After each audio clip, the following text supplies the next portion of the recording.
Good morning, everyone. So, as we heard, we're going to go over the Joule thief.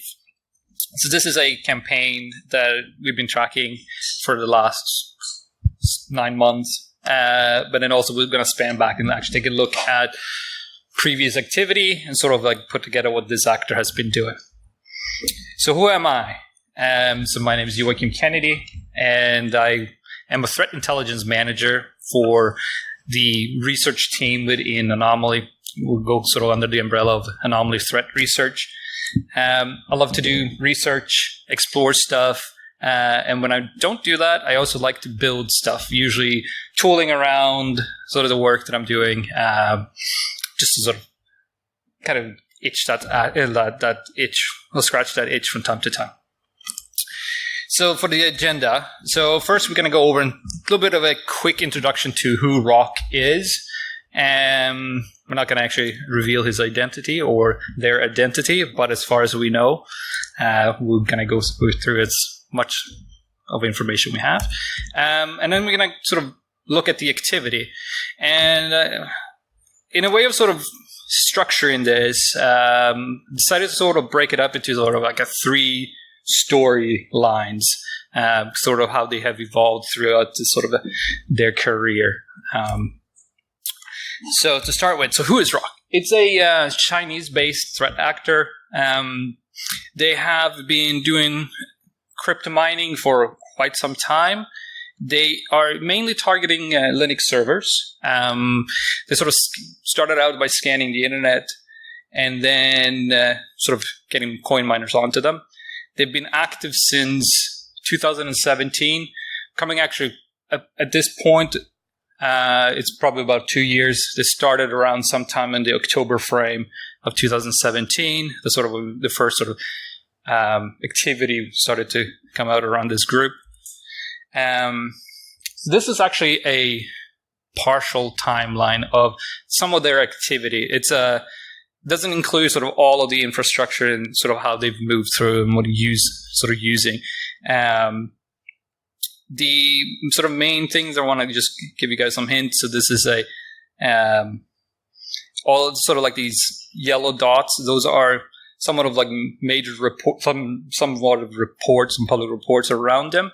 They're sort of been released by different threat research teams. So we're going to sort of break down and start with sort of this area of the report, which is the initial sort of phase. And this will sort of cover the initial discovery and sort of naming of the group, which was done by Cisco Talos back in August of 2018, and sort of how their activity started.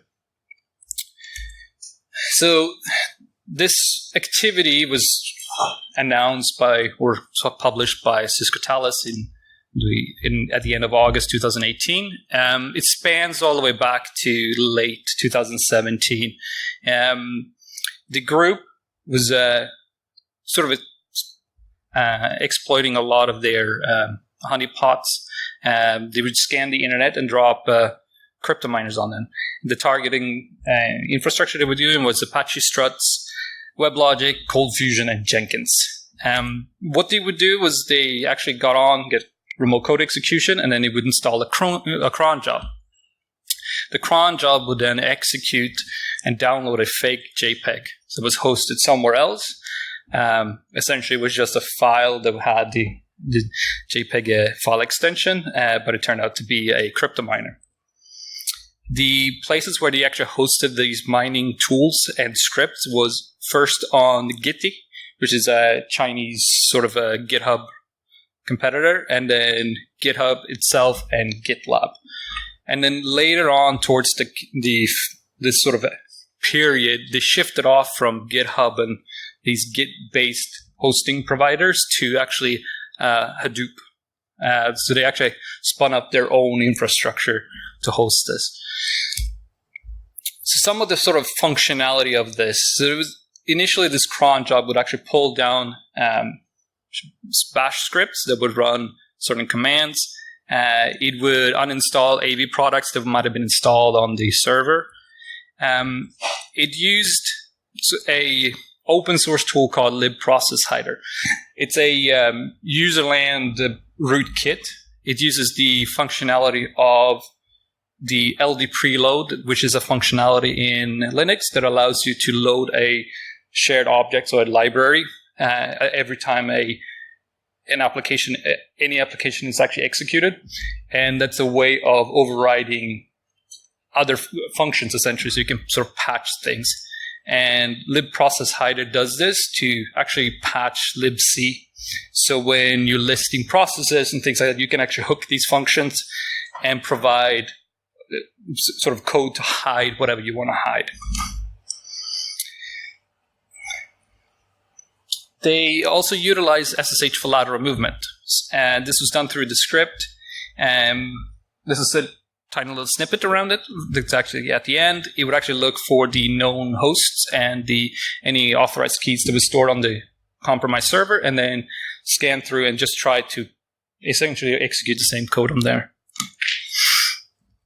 At this time, the group was mainly just using public mining pools. So they would pull down the miner, utilize, and then a configuration file, and then connect out with a public mining pool and then the wallet. So kind of easy to track their activity based on the wallets they were using and things like that. So going over a little bit of the setup script. So this is actually what was installed on the cron job, sort of the initial sort of setup. And here you can see how it's fetching a fake JPEG file. The sort of the initial setup script will go through and actually kill a bunch of other processes, mostly other mining bots, any other services that might be trying to prevent any nefarious stuff to happen. And then towards the end, it actually sort of downloads. I'm sorry that the image might be bad due to the screen of it, but it would actually fetch all of these services, and these are actually hosted on GitLab. And after it's sort of pulled down all the accessories that it needs, it runs sort of like an installation script. This one is sort of executed pretty quickly. It's kind of straightforward, so you can see how we sort of create this file and sort of downloads and executes other stuff.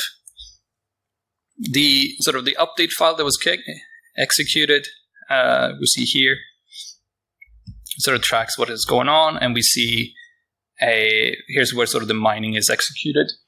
And it's using masquerading, so it's actually hiding, which is sort of what kind of the name of the processes are going. So in this case, it actually is impersonating the SSH daemon running. And this is sort of a theme that you would see that sort of actors using. So these scripts was kind of interesting because back in July, F5 Labs actually released a report where they actually looked at this code here, and they actually found out that someone earlier published something on Stack Overflow, but he essentially asked how I can sort of get if a program is not running, can I relaunch it by checking his PID? And if you actually look at these lines, they actually correspond pretty much straight on to what is in the script. So looking sort of at this activity of this group, we can see that they were sort of starting posting at the end of October 2017. They've definitely been interested in writing sort of IRC bots in Python. And we can see sort of this sort of question here. And also, a little bit suspicious of how do you perform a mass scan input from like domain names. So you can see how this user on Stack Overflow seemed to be interesting in something that sort of relate to what this activity of this group. And in addition to that, they also posted on the Stack Exchange, which is a sister account or a sister service to Stack Overflow, where they asked about questions with regards to Bitcoin. So kind of falls in line with this group is interested in. So that was sort of the initial phase. So let's go to the first half of this year. So and plus back to like October. So we're looking at almost a 6 months period. So this activity sort of spanned from October to June, May sort of shift. And we're seeing a kind of a shift between. And during this, there's quite a other report coming out. The first one that was sort of tail off from Talos was a report by Palo Alto Networks, their Unit 42. We've been sort of tracking this group too. We released a report on this group too around the March frame, and then we see some other reports further down the line. So the main shift in this group, instead of hosting the actual files on GitHub, it kind of gives or open Git directors which gives a really juicy information to actual security researchers, because you can go back and look at the Git history and see how they sort of changing their stuff if you come in late. They shifted and actually moved over to starting hosting this on Pastebin. They also started moving off from using mainly like from China-based service provider for their infrastructure. Prior to this, you used mainly like Alibaba Web, Tencent. Now they started more using DigitalOcean. They've started to using Cloudflare as a front for a lot of stuff. So sort of moving more towards like the Western world. They also started using, as I said, with Cloudflare, they started also using other CDNs to host some of their stuff. Basically, a way of hiding where it actually was hosted. And then instead of having like a script that's dropped, they shifted and actually started using a malware to control all of this stuff. So sort of a big evolution from how their activities still changed.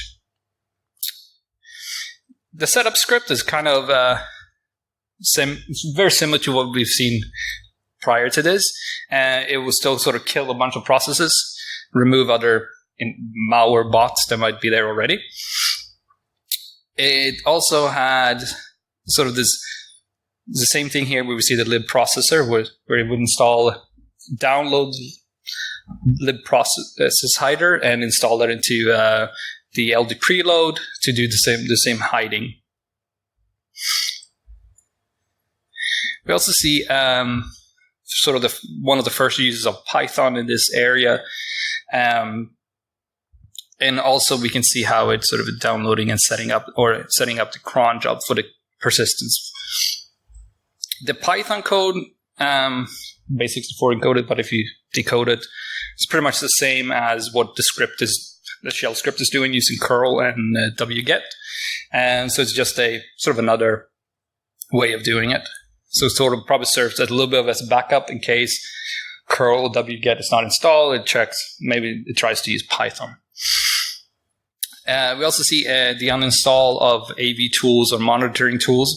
These one are more specific to Chinese hosting providers, so they provide monitoring systems that installed on the instances, and a lot of these instructions is basically just taken straight up from the FAQs of how to install them on their website. So if you go to like Alibaba Web and how do I uninstall this tool, and it gives you this instructions. Pretty much that's been copied on here. The mining, as you see, is pulling down again, is masqueraded as a JPEG.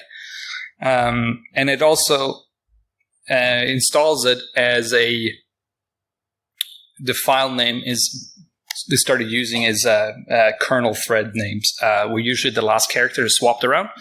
So in this scenario, we have it's like K worker daemon. But instead of having the workers daemon as what the thread would be called, they just swap the D and the S. It's sort of a system you actually will see consistently through how this group is sort of naming their files. So that's sort of the span from October up to about end of February. At that point, what the group started doing was actually to start using a pure malware to do this. And this one, again, was actually downloaded as a fake JPEG. Instead of it just being sort of the mining, this is actually a malware written in Go. It does include the actual miner inside it. So it is technically a dropper. But it also sets up some persistence, does some other stuff with regards to scanning up for other vulnerable hosts and try to sort of spread through the network or on the internet.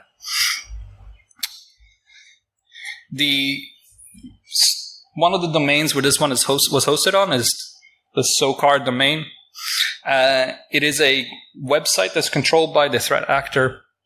It's set up to look like a image upload space, or like a provider in China for exactly the translation. It's for some of the services, you have to sort of provide a photo ID of a photocopy of your ID to sort of prove your identity. So this service is sort of set up as a place to upload your ID, so you can use it to sort of provide the link to give sort of that to the service, whatever you need. And also, they switched over to using a new pastebin account. So this one went with the name of System 10. The C2 structure kind of uses 3 pastes. One of the pastes is a setup script. And it sort of downloads everything. And then you have a paste that holds an updated version. If this version does not match what the malware expects, it will reach out to the last paste, which is a redirect. And that allows sort of the threat actor to sort of hide where the setup script is located, and then also change it if they need to. Except for they forgot to turn off to make sure that all their pastes were public. So once you found the name, you can just go and look and sort of pull down this as the updated. The malware that they had developed, they seem to have some sort of a humor. Kind of call it LSD, mainly because that seems to be what they're calling it. So this is somewhat of a projection of the source code layout for the malware, and they have the folder structure. This follows within the convention back in the day how Golang was sort of recommended you to structure your code. So they put it under a source folder, github.com, and then /hippies/LSD. Hippies is a valid, actually, organization. They have some repos, but not this repo, and it's linked to a Swedish company, so pretty sure it's not the actual real organization behind it. One of the persistence that it's using is systemd services. It also will actually try to do initd. And here again, you see the masquerading of a kernel thread where the last 2 characters have been swapped around. Sort of the summary of this campaign, they swapped over from using actual public mining pools and actually spun up their own either private pool or a proxy. That way, they don't have to provide the actual wallet address that's being used, so it makes it harder now to track how much money are they making, and then other sort of related campaigns, because you're just seeing an outbound connection going out to this, and there's no configuration sort of given. The miner was recompiled to include the configuration inside it, so it sort of makes it a little bit harder to extract all the sort of mining information. And this malware that was down was, as was previously said, was written in Go. The malware, once it had sort of downloaded and set up the mining, it's actually started to scan for vulnerable Redis servers. And it would actually try to connect to it if it was not protected with a password, and then it would try a set of default sort of credentials. And then if it managed to get on, it would use the flush all method to write file to disk, which usually involved a cron job and sort of spread itself further. And then also sort of the external persona that this group started using is sort of this identity of System 10. And from sort of this time in February when it started, this sort of has stuck to it until currently, within the last few days, is still using it.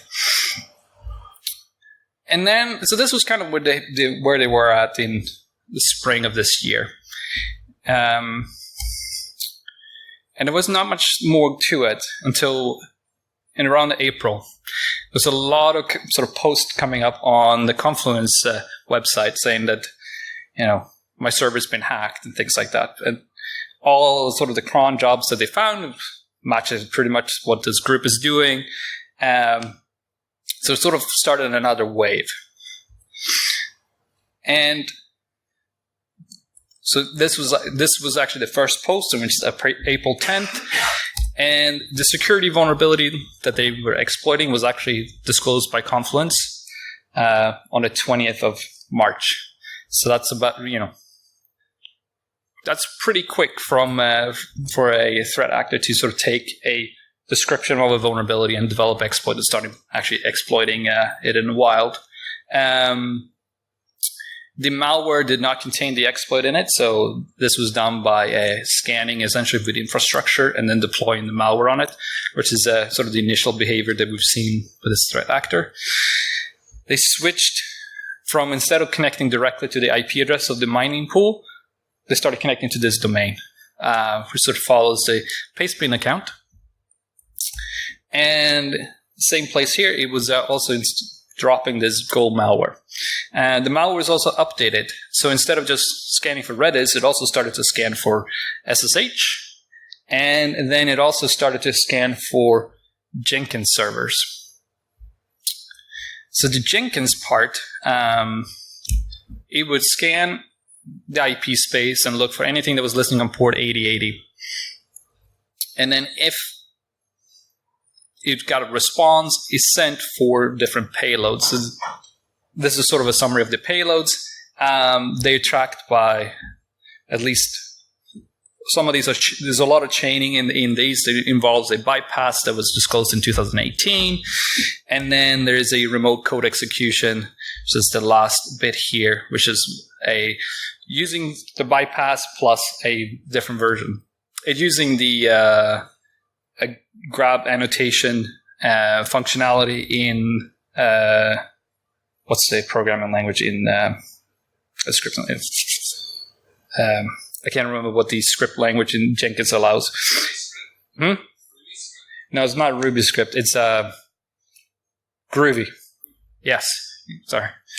So it's an annotation for Groovy that allows it to pull down a grape, and you can install it. So it was a vulnerability in there. So you can actually pull down any jar and it will just execute it. So that's kind of the activity that was leading up to this summer. And then sort of the last phase. This is kind of where I like to call more of like getting more, where they're focusing on actually getting more control over this. Towards the end of the spring, it got harder and harder to track the group because usually the pastes that they were using were taken down or removed pretty quickly. So by the time you got to it, it was already gone. And we're not sure if it's due to them taking them down or if it's people were reporting it and Pastebins were taking it down. Leaning a little bit towards the second option, given that they've moved off Pastebin to be able to host it. And as it is right now, they don't seem to take their stuff down pretty quickly. So they sort of was probably preventing being taken down to sort of inhibit their operations. So this last phase, so summer, it's all about the control. So they started moving more to the self-hosted base. So instead of hosting the setup script on Pastebin, it was moved and hosted under a subdomain of the system 10 called LSD. The update script, the version now was hosted on the update.system10.org. But sort of the functionality was pretty much the same. But the good thing is when this kind of moved, now it kind of made it a little bit easier to sort of see a little bit more of activity, because now you're tracking it based on the domain instead of like Pastebin, where there's so much traffic going in, so it's hard to tell what is sort of nefarious. So this is a data taken from Cisco Umbrella, and it's an interesting little spike that happened in the update system domain around the 29th of July, where you actually seen it's above 21,000 resolutions per hour. So it's quite a high spike going on in that activity. Otherwise, it stays pretty low with regards to a couple of hundred resolutions, requests to DNS per hour. They also did some changes to the malware. Started to use a new way of doing like a mutex. So it actually runs a web server that is listening on a very high port. And when it starts, it tries to actually connect to this socket. And if the socket is open, if the socket has something listening, it assumes that there's another version of itself running and it will exit. So kind of using it as a mutex. In addition, it's still continuing with the SSH, Redis, and Jenkins. They added an exploit for ActiveMQ. ActiveMQ is a very similar to RabbitMQ, so it's a messaging hub subsystem where you can sort of submit messages and subscribe for the communication between services. This is a vulnerability in a file server functionality of the service. So what it tries to do is upload a file, and then it uses a move to actually move it into as a cron job. And this was disclosed in 2016, so we're not looking at something very recent. So kind of interested that it still added it. So the exploitation by this, sorry if the image is not clear enough. It tries to, so you have the cron jobs up here. And then there's 3 different locations. So these are three different places where you can place cron jobs. So you have it under the etc cron d and then /root. And then it tries in the spool folder. And then for the as a tab and then as a root. And it runs sort of like the same exploit 3 times to see, basically trying to make sure it actually works. The exploitation is pretty straightforward. It does a put request to that URL with that file, and then after that, it uses a move to move that file from that location to this cron job location, and that's sort of pretty much how straightforward that exploit is. They also changed the behavior to ensure that their stuff is mining. Given that you manage to sort of exploit these servers, others also probably will exploit the servers. So one of the things you usually see with these actors is to make sure it's just you. The way they've done this previously has been to sort of scan for known file names and URLs or IPs that they might be connecting to using sort of PS, and then sort of kill the services. This version of the malware changed it. So what it actually has is the actual MD5 hash of its miner. Because it supports both 32-bit and 64-bit, it will have 2 hashes. And it will scan all of the files that are running. So we'll look for all the running processes, take the hash of that process, and then identify this is my miner. And then it will go through all of the processes again, calculate an average CPU usage. And then if the usage is above 40%, it will kill the process, just to make sure so that its miner is the one that actually takes precedence, and they are the one that are actually getting most of the coins.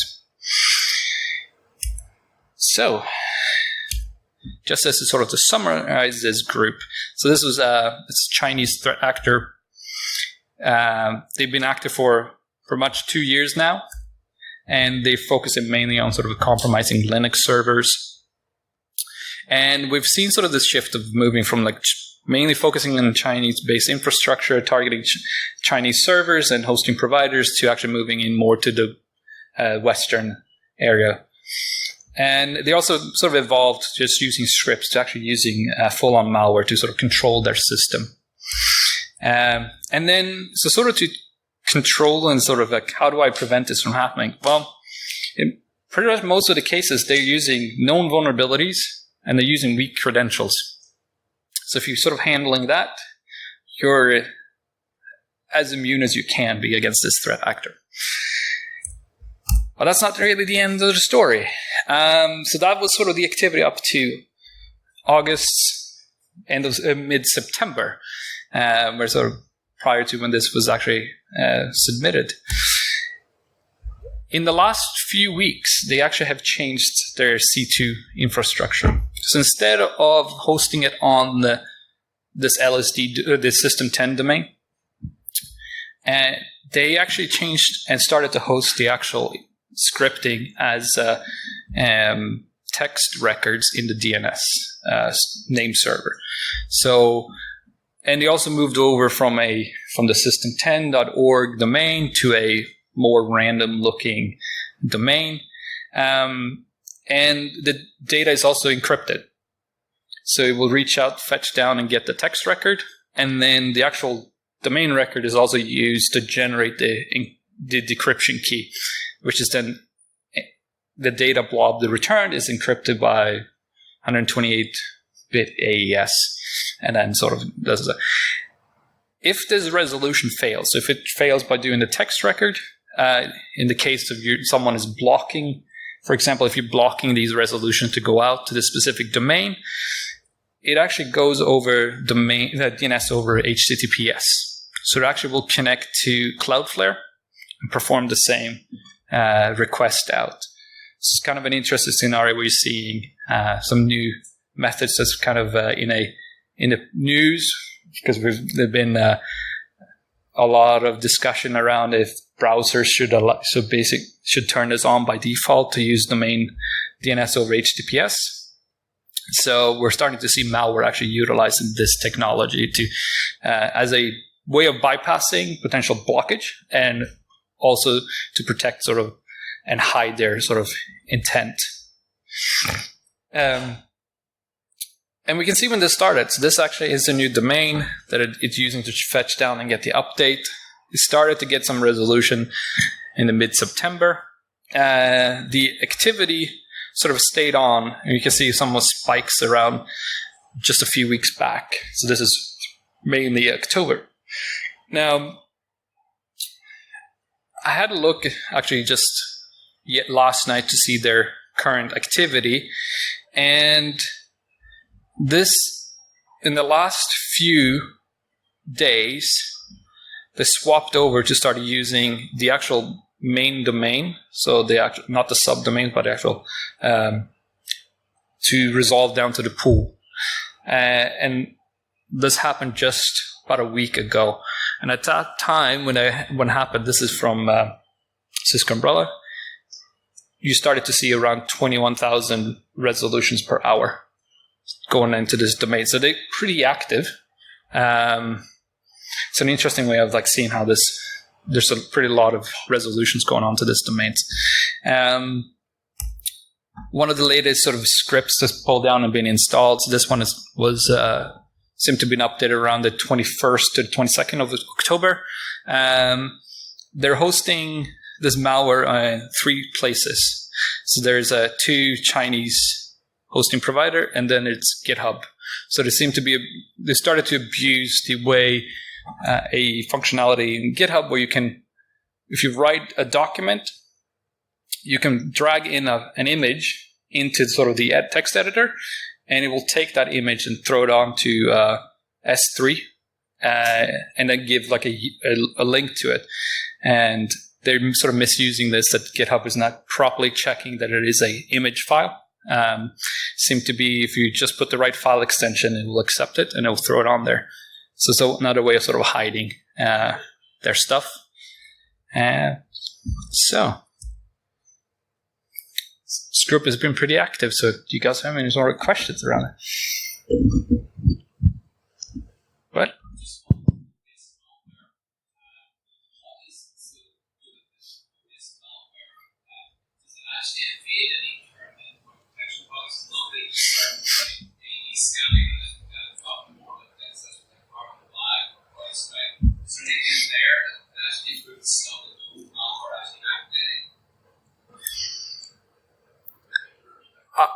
you want to repeat with the microphone? Yes, my question is around the Go-based malware and the endpoint protection mechanisms. Obviously, I'm not concerned about AV bypasses. That's quite easy enough. But for more behavioral analysis engines such as like CrowdStrike, Carbon Black, is there anything there that those tools or similar are actually lacking that will allow Go-based malware to activate? I actually don't. I'm not too much into how the malware sort of act, how they can sort of bypass the sort of the IDRs or EDR systems. So I wouldn't be able to tell you like how they're sort of the heuristics that they're using and sort of the success rate with regards to Go malware in general. So is it possibly down to the fact that Go is just the latest thing, that it's because it's more portable, that sort of stuff? Is it convenience really that they're using it?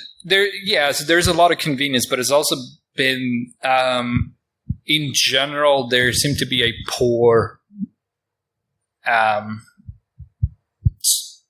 There's a lot of Go malware that usually have a very, very low detection rate if you're looking at it from like a static analysis. Mainly can be that the binaries are big.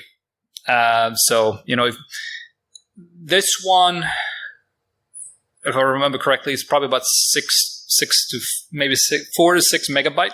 It's about the size of this malware.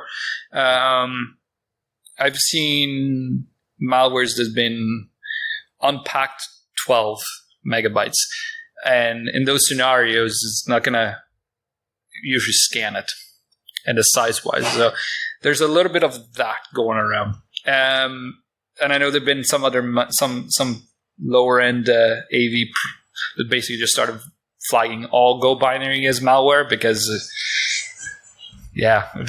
I mean, you also have that portability as you're talking about. It's quite of an easy way of seeing it. And I think if you're looking at this one, it is compiled on Linux, so they don't use any cross-compilations or anything like that. But from a hunting perspective, if you're looking at most of the stuff you're seeing like uploaded to VT that's malicious and written in Go, it's usually red teaming stuff. So very highly adopted by red teamers. So any other questions? Any more questions? Come on, people. Yeah. Any intel on the actual... Wait a sec. You're coming on TV. Come on. Thanks.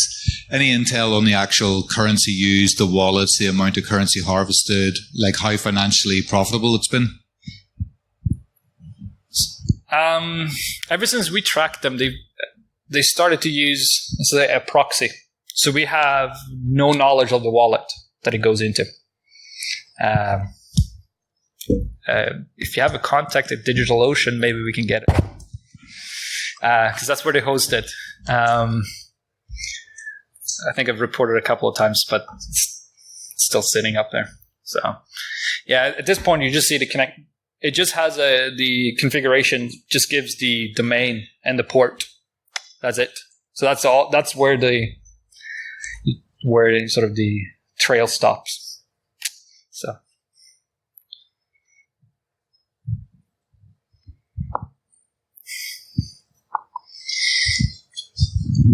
Yeah, just the spikes in traffic you were noting, does that correspond to them then getting a new major infection thing and then it just gets cleaned off and that's why it drops? Don't really know. It's a good question. That one, if you're talking about the big spike in June, it's it's an interesting one. It could be that they actually ran a specific campaign at that time. I think the one with the mining is kind of interesting because you kind of see a pretty steady sort of rate on it. So those fluxes, the big spikes there, it's hard to tell what they are. And then also they're set up to obviously execute this on a periodic thing. So maybe they spread it out. I don't know. Kind of an interesting scenario. I don't have the telemetry to look at that. Why, what happened that specific date. that actually sort of caused a massive spike. It's also the scenario where it could have been someone that is excessively just rerunning some sort of thing in the sandbox, and it's just doing a lot of resolutions. Who knows? Because they seem to have been coming from like one small area, so one country or something like that. So, All right. Any more questions? One in the back. Were you able to figure out from running it in the sandbox which cryptocurrencies it was trying to mine against? So it's mining Monero. That's pretty much exclusively for most mining bots is to mine Monero, given that it's the only thing that is nowadays sort of feasible on CPU and GPU. So they seem to be doing it. And given sort of the post on Stack Overflow, it seems to be clear, or Exchange was Stack Exchange, the one that's focused on cryptocurrency and things like that. Obviously, it seems to be that they're translating it over to taking the Monero and exchanging it for Bitcoin. So obviously, cash out at some point. So they are interested in Bitcoin, but that's not really feasible on the hardware to mine. So. All right. One more? No? Okay. Thank you, Joakim. Give him a